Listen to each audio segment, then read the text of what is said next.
जो हम ये टॉपिक करने लगे हैं, this is clubbing of income. इसे हम एग्रीगेशन ऑफ इनकम भी कहते हैं।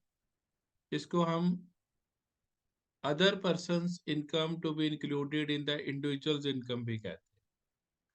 सेमेस्टर 6 का ये बहुत ही इंपॉर्टेंट टॉपिक है बेटा, वेरी वेरी इंपॉर्टेंट टॉपिक। इसका 15 मार्क्स का थ्योरी जरूर आता है। 15 नंबर की थ्योरी का क्वेश्चन इसमें से आना ही आना है। और क्वेश्चन भी फिक्स्ड है, आपको उसके 10 पॉइंट्स हैं, वो 10 पॉइंट्स लिखने हैं। मैं आपको प्रिंटेड भी दूंगा so that you will be able to do it. और या जिनको ऐसे चाहिए होएगा पीडीएफ फॉर्मेट में, वो पीडीएफ फॉर्मेट में दे दूंगा। बहुत इजी है। पहले ये देखना है कि ये होता कहाँ पर है। क्लबिंग के प्रोविजंस लगाए कब जाते हैं? क्लबिंग के प्रोविजंस लगाए जाते हैं यहाँ पर, आप देख पा रहे हैं स्क्रीन पे। सबसे पहले इनकम फ्रॉम सैलरीज लगाई जाती हैं, फिर इनकम फ्रॉम हाउस प्रॉपर्टी आ जाती है, फिर income from business and profession आ जाता है, फिर इनकम फ्रॉम कैपिटल गेन्स आ जाते हैं, फिर इनकम फ्रॉम अदर सोर्सेज आ जाते हैं। And before we calculate GTI, यहाँ पर हमने साइड पे लिखा है clubbing of income plus set off and carry forward of losses किए जाते हैं। तो ये इसका प्लेस है, ये हमारा प्लेस है। Clubbing of income before calculating GTI करते हैं। ये 3 चैप्टर हमारे 1 to 1 है। पहले क्लबिंग सीखते हैं, फिर सेट ऑफ कैरी फॉरवर्ड सीखते हैं, फिर डिडक्शन सीखते हैं, and will lead to total income. ये पहली पूरी यूनिट ऐसे चलेगी हमारी। यूनिट 1 जो हमारा सिलेबस का है वो ये है सारा, clubbing of income plus set of carry forward plus deduction. ये 3 अगर हमें आ जाते हैं तो यूनिट 1 हमें आ जाएगी। इतना ही हमारा यूनिट 1 का काम है। अब क्लबिंग के प्रोविजंस लगाए क्यों गए ये इंपॉर्टेंट है। वैसे तो मैं अपनी इनकम के लिए लाइबल हूँ, I am liable to pay tax on my income, but in some cases income tax act deviates from this principle and I may be liable to pay tax on income earned by other people। मैं दूसरे लोगों की income के ऊपर भी tax दूंगा। क्यों दूंगा? क्योंकि जो हमारे लोग हैं वो क्या करते हैं, कलरफुल डिवाइसेस निकाल लेते हैं।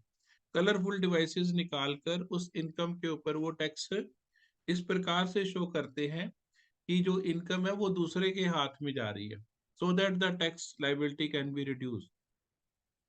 To avoid such cases, Income Tax Act has made adequate provisions to club such incomes in the income of individual। दूसरे लोगों की इनकम मेरी इनकम में जोड़ी जाएगी। जैसे मेरे माइनर बच्चे की इनकम मेरे में जुड़ेगी, ताकि मैं माइनर के नाम पर जमीन ना खरीद लूं। माइनर के नाम पर मैंने बिल्डिंग खरीद ली, माइनर के नाम पर एफडी करा दी, तो इंटरेस्ट माइनर को नहीं लगेगा, that will fall in my hand. इसी तरह मैं अपनी वाइफ को गिफ्ट कर दूं अपनी प्रॉपर्टी, तो रेंट जो आएगा वाइफ का नहीं माना जाएगा, वो मेरा माना जाएगा। हालांकि legally she is the owner, but then also I am liable to pay tax. तो ये एक्ट ने लिखा भी है। मैं आपको इसका प्रैक्टिकल भी बताऊंगा क्या इम्पैक्ट पड़ता है।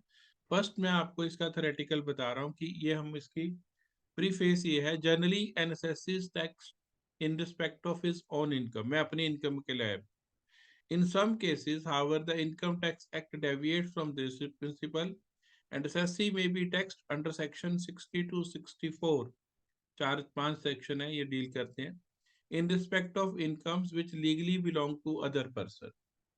Provisions incorporated in these sections deal with cases where taxpayer makes an attempt to reduce their tax liability by transferring their assets in favor of their family members or arranging their sources of income in such manner that tax incidence falls on other।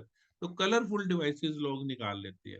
वो colourful devices से हमें लगता है कि income दूसरे के हाथ में जा रही है, but really that income is not going to their hands, that is going in their own hands.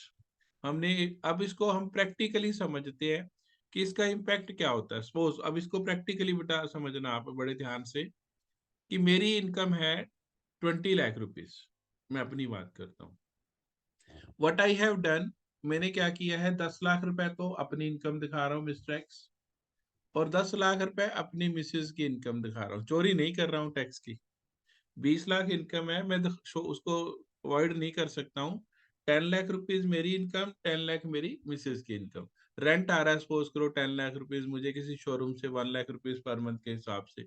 तो 10 लाख रुपीज रेंट आया, वो मेरी वाइफ को दिखा रहा हूँ मैं, और 10 लाख रुपीज मेरी। तो वो अब मैंने 10 लाख रुपीज करके रिटर्न भर दी। अगर 10 लाख के ऊपर टैक्स निकालता हूँ तो ये आएगा बेटा, फर्स्ट 2,50,000 पे नील, नेक्स्ट 250 पे 12,500, ये फिक्स रेट आपको सबको पता है। नेक्स्ट 5 लाख के ऊपर 20%। तो ये जो टैक्स बना टोटल, ये 12,500 बन गया। Total tax 1,12,500। Similar taxes with my wife, Mrs x को भी ऐसी टैक्स देना। फर्स्ट 2,50,000 पे नील, नेक्स्ट 250 पे 12,500, नेक्स्ट 5 लाख पे 20%।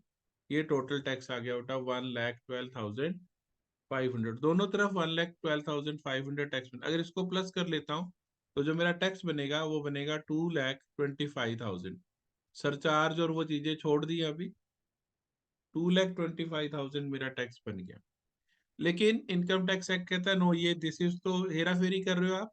This is a colourful device work by me. मेरे जैसे जो लोग टैक्स को डील करते हैं वो ऐसी कलरफुल डिवाइसेस निकाल सकते हैं।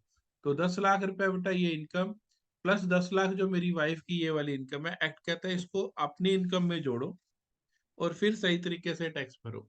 तो मेरी इनकम 10 लाख, मेरी वाइफ की इनकम भी 10 लाख, दोनों को जोड़ लिया गया, क्लब कर लिया गया, तो टोटल इनकम कितनी होगी? 20 लाख। तो जो 20 लाख रुपीज मेरी इनकम बनेगी उसके ऊपर टैक्स लगेगा, और ये क्लबिंग का प्रोविजन यहाँ अट्रैक्ट हो गया।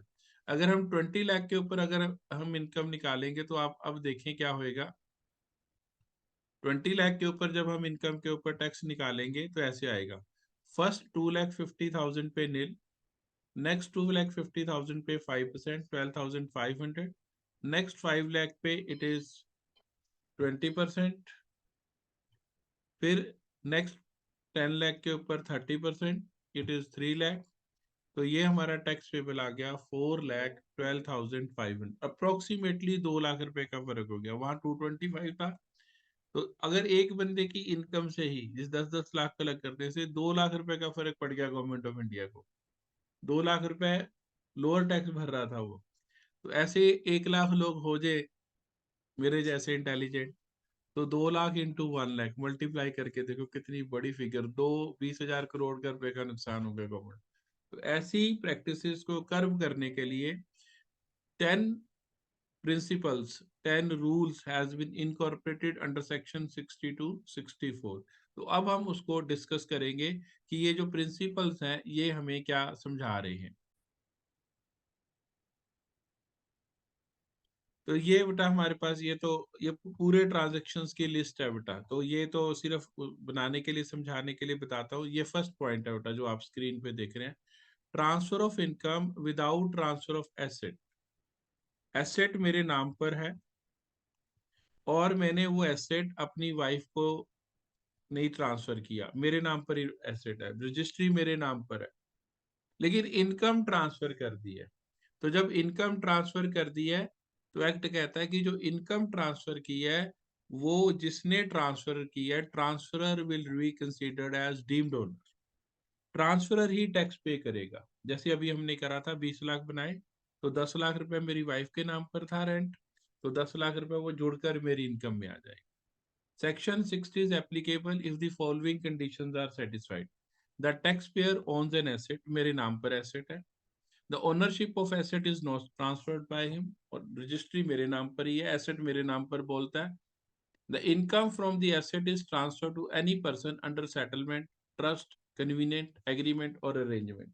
किसी के नाम पर भी ट्रांसफर कर दो, जरूरी नहीं है वाइफ हो, बच्चा भी हो सकता है, कोई भी। ट्रांसफर में भी रेवोकेबल और में नॉट बी रेवोकेबल। रेवोकेबल होती है which can be revoked at any time, कि मैं वापस ले लूंगा। Revocable means it can be revoked at any time, it can be taken back. The transfer may be effected at any time during the previous year और prior to that. तो this is what ये conditions है। तो in this case आपकी जो income है वो आपकी नहीं मानी जाएगी, मतलब उसकी नहीं मानी जाएगी जिसको आ रही है। मैं इसको प्रैक्टिकली समझा रहा हूँ बेटा। ये मेरे पास एक बिल्डिंग है, आई हैव ए बिल्डिंग, इससे रेंट आ रहा है, हाउस प्रॉपर्टी। इससे रेंट आ रहा है 1 लाख रुपीज पर मंथ। मैंने कहा मेरी तो इनकम ही बहुत है। 1 lakh into 12 lakh rupees income आ रही है। ये मैंने कहा अपने टेनेंट को कि आपने मेरे को रेंट नहीं देना मिस्टर पी को, आपने अगली बार जो चेक काटना है वो मिसेस पी को देना है। अब पैसे किसके अकाउंट में जा रहे हैं? पैसे जा रहे हैं मिसेस पी के अकाउंट में, क्योंकि चेक मिसेस पी के नाम पर आ रहा है। मेरी वाइफ मुझे दे ही नहीं रही है, वो खर्च रही है, she is enjoying my money. वो कहती कोई पैसा नहीं आपको देना, मैं अपने किटी पार्टीज और अदर चीजों में लगाऊंगी। लगा ले भी, कोई बात नहीं, एंजॉय दी मनी। पैसा भी मुझे नहीं मिल रहा, बट एक्ट कहता है you know she is not liable to pay tax. ये इनकम मिसेस पी की नहीं है। ये 12 लाख रुपए मिस्टर पी की इनकम में जुड़ेगा and he is liable to pay tax. ये तब तक चलता रहेगा जब तक मैं ये अरेंजमेंट को रिवोक नहीं कर देता। जिस दिन रिवोक कर दूंगा कि मेरे पास आए, फिर तो मेरे पास ही आ रही है। या किसी और को भी कर सकता हूँ, अगर किसी और को भी कर देता हूँ तो भी यही प्रोविजन लगेगा। तो ऐसे सिचुएशंस में हमने क्या किया है, सिर्फ और सिर्फ ये प्रोविजन था transfer of income without transfer of asset. Asset remains with me, मेरे नाम पर रहता है asset, but the income has been transferred to some other persons. Act कहता है कि in such a cases transferrer will remain the deemed owner and he shall be liable to pay tax, he और she anyone. दूसरा आ गया बेटा हमारे पास इसी में ही, रेवोकेबल ट्रांसफर ऑफ एसेट। ये दोनों मैं वो करा रहा हूँ बेटा, तीसरा कराऊंगा ये, आगे पीछे नंबरिंग में ठीक कर दूंगा। दूसरा ये एक था जिसमें एसेट नहीं है, दूसरा भी हम यही याद करेंगे जिसमें एसेट नहीं है। दो बिना विदाउट एसेट है। This is person has substantial interest in the concern. Substantial interest क्या है किसी बंदे का, मैं आपको इसको प्रैक्टिकली समझाता हूँ। I am the owner of A private limited company, director हूँ। 20% से ज्यादा मेरे पास शेयर कैपिटल है, या 20% से ज्यादा मेरे पास वोटिंग राइट्स है, तो मैं सब्सटेंशियल इंटरेस्ट होल्डर बन जाता हूँ। मैं किसी प्राइवेट कंपनी का डायरेक्टर हूँ, मेरे पास 60% वोटिंग राइट्स हैं। उस कंपनी का डायरेक्टर होने के नाते मुझे वो कंपनी सैलरी पे करती है। मैं सेम कंपनी में अपनी वाइफ को रख लेता हूं, तो उसको भी कंपनी सैलरी पे करेगी। तो वो जो सैलरी मेरी वाइफ को जा रही है, एक्ट कहता है वो वाइफ की सैलरी नहीं है, वो सैलरी आपकी मानी जाएगी। रीजन बीइंग आपके पास सब्सटेंशियल इंटरेस्ट है। प्राइवेट कंसर्न्स में लोग ऐसे ही करते हैं। प्राइवेट कंसर्न्स में लोग अपनी वाइफ को एम्प्लॉय रख लेते हैं, कोई मैनेजर रख लेते हैं, और वो इनकम उसको आएगी। ये सिर्फ स्पाउस के लिए लगते हैं, सन को रख लिया फिर नहीं लगेगा। मेजर सन को रख लिया है, मेजर डॉटर को रख लिया है, तब ये प्रिंसिपल्स नहीं लगाएंगे। ये प्रिंसिपल्स तभी लगते हैं व्हेन मैं अपनी वाइफ को रख लेता हूँ। देखो ये आप प्रोविजंस क्या कहते हैं, प्रोविजन भी पढ़ते हैं। Any salary, commission, fees or other remuneration received by the spouse from any organisation and organisation in which other spouse has substantial interest, that is 20% voting right or right to receive 20% profit together with all relatives, will be clubbed with the income of individual or spouse having substantial interest in the organization। जिसके पास substantial interest है उसकी, अगर दोनों के पास है, suppose करो मेरे पास 40% है, मेरी वाइफ के पास 30% है, तो दोनों, तो जिसकी हायर है उसमें जुड़ेगा। ठीक है बेटा, ये भी आप प्रोविजन को ध्यान। But in case other spouse has technical or professional knowledge or he और she is approved in organisation due to his or her technical or professional knowledge, then there will be no aggregation. तो aggregation तभी करनी है जब ये दो, आप इसको एक्सेप्शन लगा सकते हैं कि जब मेरी वाइफ के पास टेक्निकल नॉलेज है, say she is chartered accountant and she has been appointed as financial consultant of the company, फिर वो जुड़ेगी नहीं। Otherwise in all other cases मेरी वाइफ की इनकम मेरी इनकम के साथ क्लब होएगी। 10 लाख रुपए मेरी इनकम थी, 10 लाख रुपए जो मेरी वाइफ को सैलरी मिल रही है वो भी जुड़ जाएगी। वो जो मैंने फ्रंट पे एग्जांपल दिया उसको जोड़कर 20 लाख हो जाएगी, फिर टैक्स मुझे 20 लाख।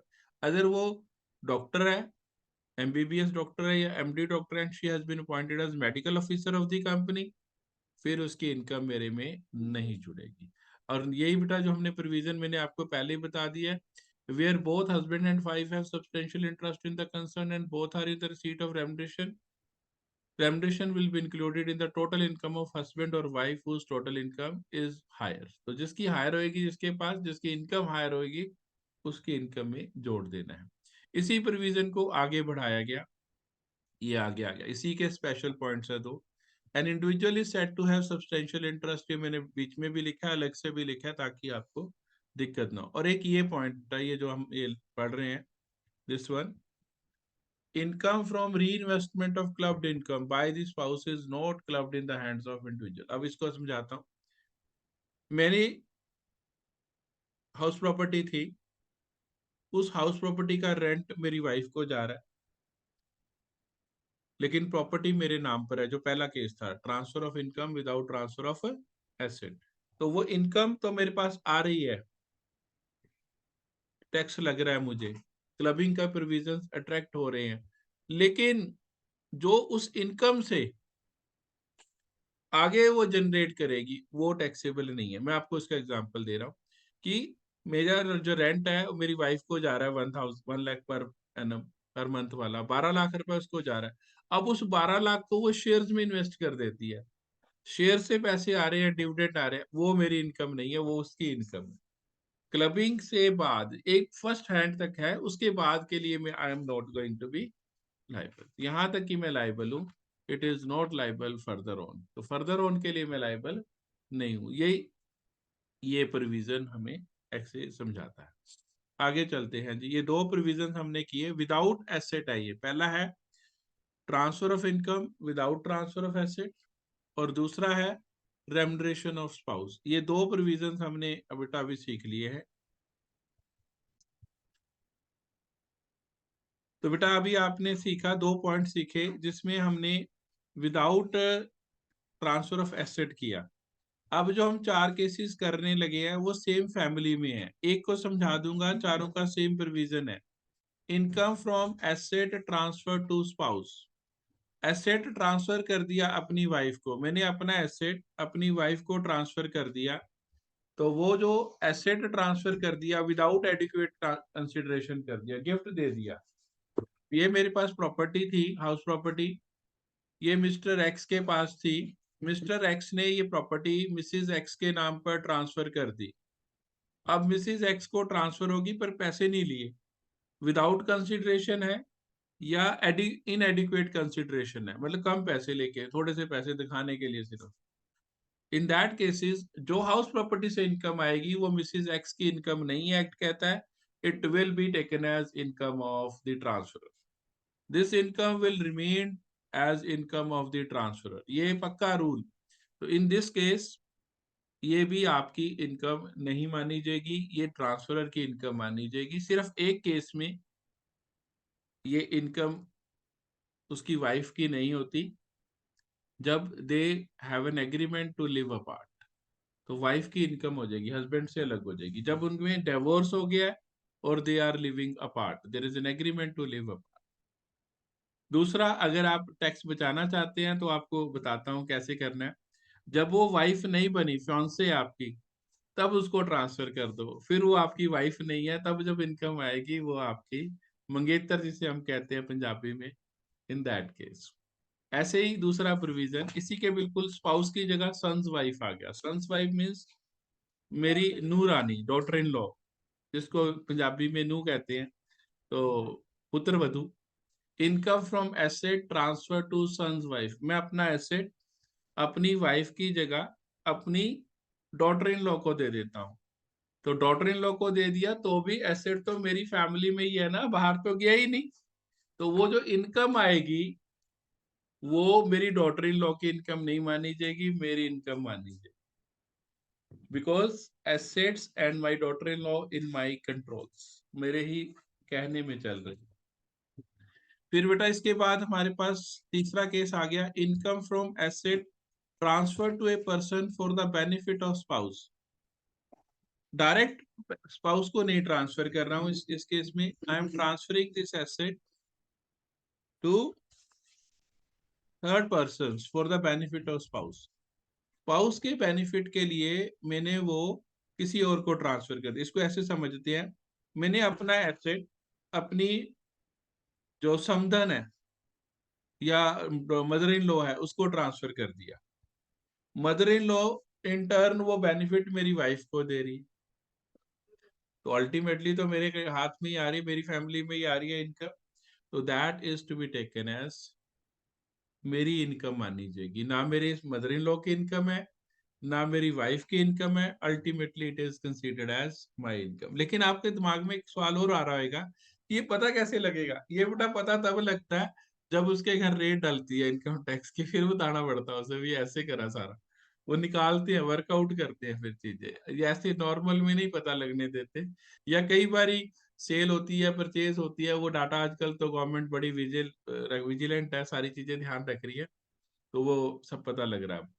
तो अब जब वैसे होता है, इसी तरह बेटा income from asset transfer to a person for the benefit of son's wife, वहां स्पाउस था, ये चारों एक जैसे प्रोविजन। पहले है transfer of asset to spouse, फिर transfer of asset to son's wife, फिर income from asset transfer to third person for the benefit of spouse, फिर चौथा है income from asset transfer to person for the benefit of son's wife. तो ये बेटा 6 provision हो गए, 2 without asset थे, 4 ये हो गए, 6 हो गए बेटा। एक होते हैं माइनर चाइल्ड, ये भी अपनी फैमिली में, तो ये 7 प्रोविजन हमारे ऐसे ही याद हो जाएंगे फटाफट से ही। 7वां प्रोविजन ये आ गया माइनर चाइल्ड का। इसका प्रैक्टिकल भी आ जाता है बीच बीच में। माइनर चाइल्ड की इनकम फादर या मदर की इनकम में जुड़ेगी, जिसकी इनकम हायर है पेरेंट्स की इनकम में जुड़ेगी। अगर मेरी इनकम हायर है तो मेरी इनकम में जुड़ेगी, अगर मेरी वाइफ की इनकम हायर है तो मेरी वाइफ की इनकम में जुड़ जाएगी। लेकिन 2 केसेस में माइनर बच्चे की इनकम नहीं जुड़ती। वो 2 केसेस क्या है, जब वो अपनी मैनुअल लेबर से, इंटेलेक्चुअल लेबर से पैसा कमा रहा है, जैसे वो टप्पू सेना वाले बच्चे हैं, तारक मेहता में थे, तो चाइल्ड आर्टिस्ट है, चाइल्ड आर्टिस्ट अपनी इनकम कमा रहा है, उसके केस में फादर एज ए गार्डियन उसकी रिटर्न भरता है, ठीक है। और दूसरा, अगर minor child is suffering from any physical disability और मेंटल डिसेबिलिटी, तो भी बच्चे की इनकम नहीं करनी, उसकी इनकम फिर नहीं जोड़नी। जैसे हमारे साथ में एक लड़की रहती है बेटा, वो मेंटली रिटार्डेड है, तो उसके नाम पर एफडी करवा दी उसके फादर ने, तो जो एफडी का इंटरेस्ट आएगा वो नहीं जुड़ेगा। लेकिन अगर फादर या मदर अलग अलग रह रहे हैं तो माइनर बच्चे की इनकम जुड़ेगी, वो पीछे मेरा पॉइंट रह गया, ये एक्सेप्शन सब में लगेंगे। Exemption is also given to you, exemption है कि जितनी भी इनकम आएगी उसमें से 1500 rupees per child per annum is exempted from tax. इसको समझ लेते हैं, प्रैक्टिकली यूज भी आएगा। मैंने अपने लड़के के नाम पर 4 लाख की एफडी करा दी या 5 लाख की एफडी करा दी, 7% रेट ऑफ इंटरेस्ट है, पूरे साल का इंटरेस्ट बन गया 28,000 रुपीज। इस 28,000 इंटरेस्ट जो है मुझे जुड़ेगा, इसमें से 1500 रुपीज की एग्जाम्पशन हो जाएगी, तो जो जुड़ेगा वो 26,500। अगर मेरे 2 बच्चे माइनर है तो दोनों की अलग अलग आएगी, 28,000 उसकी, 28,000 दूसरे की, उसमें से 1500 माइनस कर देंगे, तो 26,500 दोनों की अलग अलग जुड़ेगी। ये मिस्टर ए की है, ये बी की है, तो दोनों बच्चों की अलग अलग जोड़नी है, दोनों को अलग अलग एग्जाम्पशन देगी। 2 केसेस में नहीं जुड़ती, जब वो अपने मैनुअल और इंटेलेक्चुअल स्किल से कमा रहे हैं तो भी नहीं जुड़ेगी, और जब वो बच्चे फिजिकल डिसेबिलिटीज से हैं तो भी नहीं जुड़ेगी। ये बेटा हमारे हो गए 5 और 2 7 केसेस। अब रह गए 3 केसेस, ये आ गया जी हमारे पास तीसरा, ये नया केस, ये जो ऐड करा बेटा इस साल से, ठीक है बेटा, ये जुड़ा है अभी। Transferred asset invested in business, हमने एसेट ट्रांसफर किया वाइफ को, वाइफ ने वो एसेट बेच दिया, खत्म होगी बात, लोगों ने और आगे चलना सोच शुरू कर दिया, तो अब उस जो पैसा आया उसको उसने आगे इन्वेस्ट कर दिया बिजनेस में या एफडी में लगा दिया। तब कैसे निकालना है, और भी पैसा डाला अपना भी, तो उसने क्या किया बेटा, फिर उसने क्या, proportionate income from that asset will be taxable. अगर बिजनेस में लगाया तो जितनी पूरे साल की बिजनेस इनकम आएगी into value of asset on first day of previous year upon total investment on first day of the previous year को proportionately income निकाल कर आपको टैक्स लगेगा। फिर आपकी मेरे में जुड़ेगी, ये वाइफ के नहीं है। मैंने तो अपनी वाइफ को ट्रांसफर कर दिया एसेट, उसने आगे उसे सेल आउट कर दिया, सेल आउट करके उसने बिजनेस में लगा दिया। तो जितने वैल्यू ऑफ एसेट उस दिन थे वो अपॉन टोटल इन्वेस्टमेंट जो मेरी जोड़कर होगी उसका प्रोपोर्शनेट कर दिया गया। इसी तरह अगर वो पैसा इन्वेस्ट कर देती किसी एफडी में या उधर, तो इंटरेस्ट इनकम जितनी आएगी into amount invested out of the asset upon total capital investment by the transfer in the firm. तो अगर इंटरेस्ट इनकम है तो प्रोपोर्शनेटली करेंगे, पूरी टैक्सेबल नहीं होएगी, क्योंकि कई बार 50% लगाया, कई बार 20% लगाया, तो जितना लगाएगी उतना हम उसको ऐड कर लेंगे। फिर आ जाता है बेटा हमारे पास conversion of self acquired property into the common property, common joint family property. मेरे पास एक प्रॉपर्टी है, ज्वाइंट प्रॉपर्टी है। ज्वाइंट प्रॉपर्टी को मैंने खरीदा अपने नाम से और उस प्रॉपर्टी को ज्वाइंट फैमिली में डाल दिया। मैं लॉयर हूं, अपना कमा रहा हूं, अपना खा रहा हूं, अपना चार्टर्ड अकाउंटेंट हूं, अपनी इनकम से कमा रहा हूं, टीचर हूं, अपनी इनकम से कमा रहा हूं। कमा लिया मैंने, कमा कर हाउस प्रॉपर्टी खरीदी अपनी पैसे से। वो खरीद कर मैंने वो प्रॉपर्टी अपने दादाजी को दे दी, अपने भाइयों को दे दी कि इसको ज्वाइंट प्रॉपर्टी में डाल दो, क्योंकि हम तो रहते इकट्ठे रहे हैं सारे। वो कहते ठीक है जी, इकट्ठी ज्वाइंट प्रॉपर्टी में आ गई। एक्ट कहता है अगर उस प्रॉपर्टी से इनकम आएगी तो वो ज्वाइंट एचयूएफ की नहीं मानी जाएगी, ज्वाइंट फैमिली की इनकम नहीं मानी जाएगी, it will be my income. हालांकि वो ट्रांसफर उसके नाम है उनके पोजेशन में। पैसे किसने लगाए हैं, दैट इज इंपॉर्टेंट। पैसे किसने लगाए थे, पैसे मैंने लगाए।